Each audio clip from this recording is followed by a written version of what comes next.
So just as last week, Ben Hutton joins me on the phone now to look ahead to the William Hill Lincoln. Ben, last time we spoke, Nine Realms was favourite. That one's not going to run now. Captain Bertie has replaced him as Jolly and was subject of a pretty positive bulletin from Connections on Tuesday. Do you rate him as the one to beat? I don't think he is really. He goes well fresh and he's got form on the ground and the trip suits. The problem is I think he needs to have improved from last year.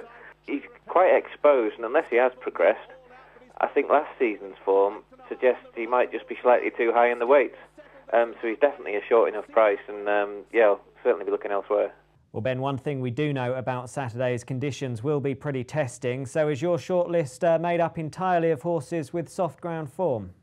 Yeah, basically that is the case. One interesting angle is John Gosden's pair of Eshtiebach and Le Hague. Le Hague stays 1 mile 1 already, Eshtiebach stays 1 mile 2, so their excess stamina could come in really handy.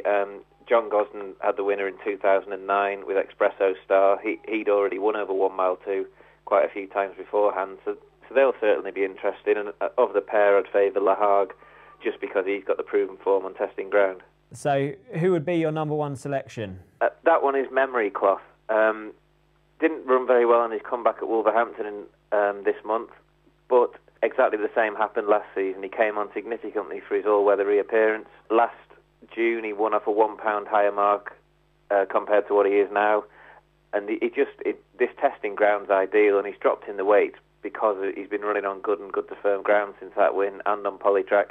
So yeah, just everything's in his favour. We know he can win off this mark, and he's 25 to 1, and we spoke about Captain Bertie earlier. The credentials aren't all that massively different, to be honest with you, and yeah, this one's a much bigger price. And anything else catching your eye at big prices at all there, Ben? Quite a few.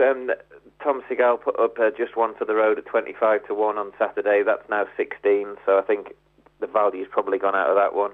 Capalaeth made the lineup last week. He was right down the bottom of the weight, so might not get in this time.